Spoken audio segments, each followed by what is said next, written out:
Qu'est-ce que le combat spirituel et comment y faire face? C'est un thème qu'on entend souvent dans nos églises, mais savons-nous réellement de quoi il s'agit? Le passage le plus explicite et le plus clair du Nouveau Testament sur le combat spirituel se trouve en Éphésiens 6, 10 à 20. On arrive au point culminant de la seconde partie de la lettre, la partie plus pratique en Éphésiens 4 à 6, c'est même l'aboutissement de l'épître entière.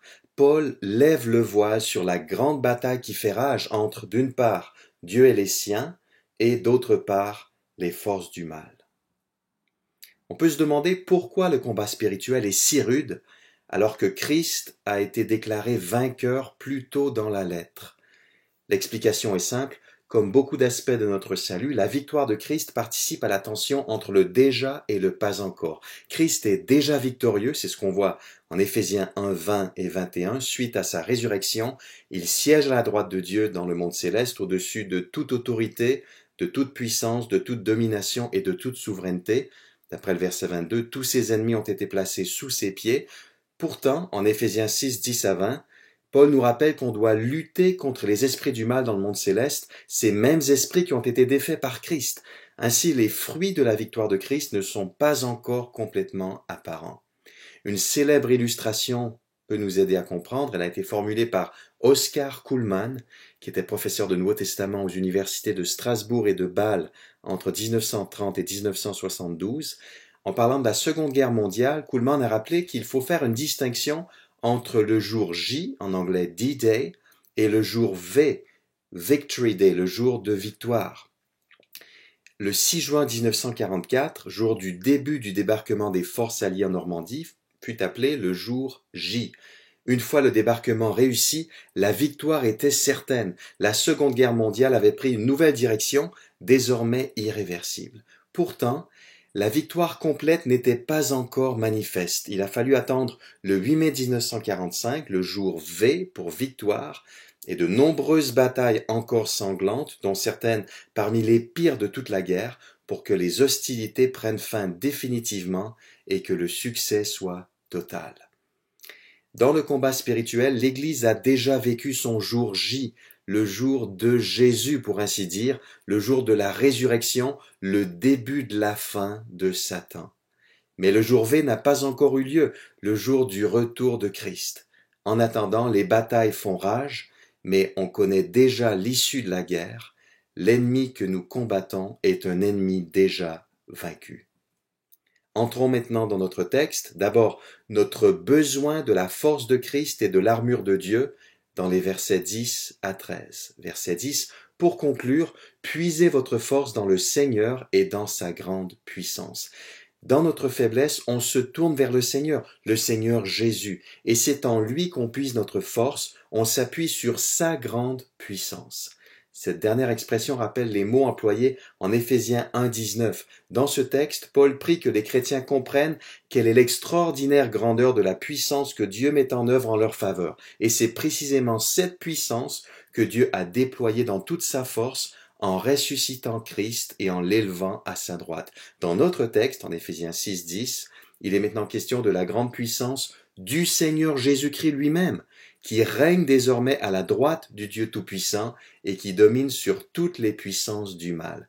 La première chose dont on doit prendre conscience dans le combat spirituel, c'est que sans la force et la grande puissance de Christ, on n'y arrivera pas. On doit s'appuyer sur celui que Dieu a placé au-dessus de tous ses ennemis. Le début du verset 11 formule autrement cette dépendance envers Christ qu'on est appelé à cultiver. Revêtez-vous de l'armure de Dieu afin de pouvoir tenir ferme contre toutes les ruses du diable. Revêtez-vous de l'armure de Dieu. Se revêtir de l'armure de Dieu et puiser sa force dans le Seigneur Jésus-Christ, c'est la même chose mais dit autrement. D'ailleurs, l'arrière-plan de l'image de l'armure de Dieu va nous éclairer. Cette image provient de l'Ancien Testament, plus précisément du prophète Ésaïe. Ésaïe décrit tantôt l'armure de l'Éternel, tantôt l'armure de son Messie. Et les deux sont à mettre en relation, un peu comme Paul met en relation la force de Christ et l'armure de Dieu dans notre texte. En Ésaïe 59, 17, le prophète dit de l'Éternel, « Il se revêt de la justice comme d'une cuirasse. Il s'est mis sur la tête le casque du salut. » En Ésaïe 11, 4 et 5, il est plutôt question du Messie. Il frappera la terre de sa parole comme avec un bâton. Le souffle de sa bouche abattra le méchant. Il aura la justice pour ceinture à ses reins et la fidélité pour ceinture à ses hanches. On pourrait citer d'autres textes dans Ésaïe, mais l'idée est la suivante. Ces textes décrivent Dieu et le Messie comme des combattants qui défendent le peuple de Dieu et qui livrent bataille aux ennemis de Dieu. Eh bien, l'armure de l'Éternel, de la même manière qu'elle est devenue l'armure du Messie, devient aussi l'armure des chrétiens, même si les détails de la description de cette armure peuvent varier d'un texte à un autre. Nos armes sont les armes mêmes de Dieu et du Messie. Pourquoi se revêtir de l'armure de Dieu ? Afin de pouvoir tenir ferme contre toutes les ruses du diable. L'ennemi par excellence est nommé, il s'agit du diable. Et notre objectif est de tenir ferme en cette période qui s'étend du jour J au jour V. On connaît l'issue de la guerre, mais ça n'empêche pas qu'il n'est pas toujours simple de tenir ferme. Surtout que le diable est rusé, il varie ses attaques et il fait preuve d'une créativité maléfique. Voilà un texte qui peut rassurer les chrétiens qui auraient peur du diable. Grâce à l'armure de Dieu, il est tout à fait possible de tenir ferme contre ses ruses. Verset 12. Car nous n'avons pas à lutter contre des êtres de chair et de sang, mais contre les puissances, contre les autorités, contre les pouvoirs de ce monde des ténèbres et contre les esprits du mal dans le monde céleste. On est engagé dans une lutte. Et à l'époque, la lutte en tant que sport, c'était un corps à corps. Ça n'était pas une bataille qu'on pouvait mener à distance ou qu'on pourrait mener à distance comme dans une guerre technologique, mais l'ennemi est plutôt tout près de nous. Et l'ennemi, il n'est pas humain. Selon le verset 11, c'est le diable. Et ici, on voit que le diable n'agit pas seul, mais qu'il a une armée complète à sa disposition. Ce sont les forces du mal, les esprits du mal dans le monde céleste, déjà mentionnés en 1.21 et en 3.10. Il s'agit de puissances personnelles, intelligentes et démoniaques. Ce ne sont pas simplement des forces sociales impersonnelles. À l'époque du Nouveau Testament, l'existence d'un monde surnaturel allait de soi et n'était pas remise en cause comme ça peut être le cas aujourd'hui dans certaines cultures. Donc, dans la vie chrétienne, il n'y a pas uniquement ce que l'on voit avec nos yeux, il y a aussi des réalités invisibles. Un véritable combat se déroule dans le monde céleste. Verset 13, c'est pourquoi endosser l'armure que Dieu donne afin de pouvoir résister aux mauvais jours et tenir jusqu'au bout après avoir fait tout ce qui était possible. Le mauvais jour, c'est à la fois chaque jour de cette période difficile qu'on traverse, qui s'étend du jour J au jour V, et c'est peut-être aussi une référence à des moments d'attaque particulièrement intenses. Encore une fois, l'objectif est de résister et de tenir jusqu'au bout. Bientôt, le combat prendra fin et on pourra jouir parfaitement de la victoire de Christ en toute quiétude. Deuxième partie de notre texte, notre besoin de chacune des armes de Dieu dans les versets 14 à 17. Non seulement on se revêt de l'armure de Dieu de façon générale, mais on porte notre attention sur chaque arme particulière. Verset 14, tenez donc ferme, ayez autour de la taille la vérité pour ceinture, et revêtez-vous de la droiture en guise de cuirasse.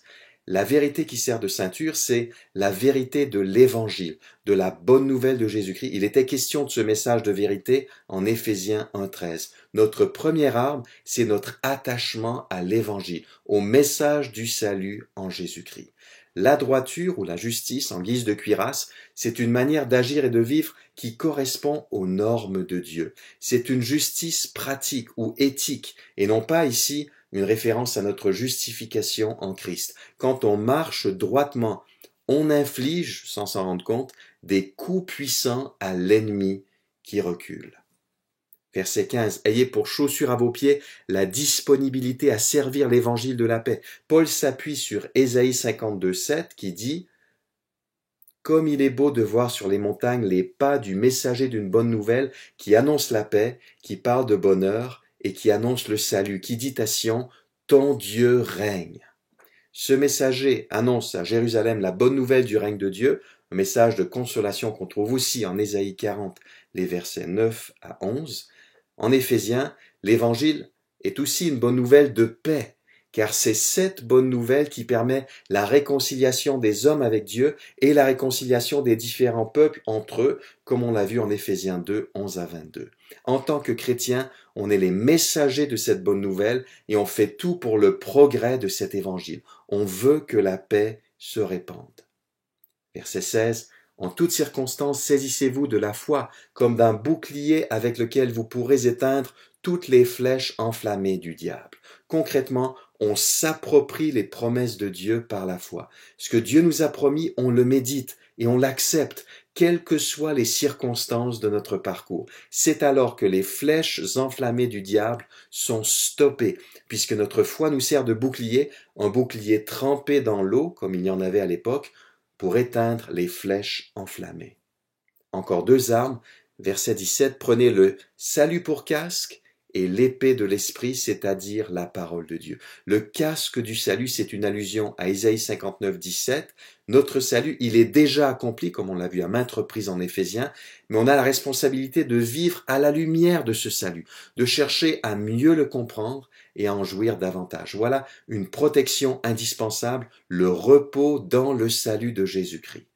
Quant à l'épée de l'esprit, c'est la seule arme offensive, c'est la parole de Dieu, dont l'esprit garantit l'efficacité, d'où l'expression l'épée de l'esprit. Quand on déclare la parole de Dieu, et notamment sa parole de salut, on manie une arme puissante à laquelle l'ennemi ne peut résister. Il ne s'agit pas simplement de brandir la Bible en tant que livre, mais plutôt d'avoir la parole de Dieu en nous, dans notre cœur, et de la transmettre autour de nous. Voilà les différentes armes qui sont à notre disposition. Repassons-les régulièrement pour mieux nous les approprier, comme ce pasteur qui avait l'habitude tous les matins de parcourir cette liste pour une utilisation optimale de ces ressources spirituelles redoutables. Troisième et dernière partie de notre texte, notre besoin de prière, versets 18 à 20. La prière, c'est plus qu'une arme supplémentaire, c'est l'activité qui rend efficace toutes les armes dont il a été question. Verset 18, en toutes circonstances, faites toutes sortes de prières et de requêtes sous la conduite de l'Esprit, faites-le avec vigilance et constance, et intercédez pour tous les membres du peuple saint. C'est l'Esprit qui nous guide dans la prière. Voilà un domaine précis dans lequel Paul nous exhorte à faire preuve de vigilance et de constance, car la tentation du relâchement est forte même quand la bataille spirituelle fait rage. Paul envisage une vie de prière riche et vaste, en toutes circonstances, toutes sortes de prières et de requêtes, pour tous les membres du peuple saint. Oui, on a tous besoin de prière. Prions pour nos frères et sœurs et sollicitons leur soutien dans la prière. Il y a un rapport direct entre les prières qui montent en faveur des chrétiens et le déroulement concret du combat spirituel dans leur vie. Paul en savait quelque chose et c'est la raison pour laquelle dans les versets 19 et 20, il implore ses lecteurs de prier pour lui. Intercédez en particulier pour moi, demandez à Dieu de me donner quand je parle les mots que je dois dire pour annoncer avec assurance le secret que révèle l'Évangile. C'est de cet Évangile que je suis l'ambassadeur, un ambassadeur enchaîné. Priez donc pour que je l'annonce avec assurance comme je dois en parler.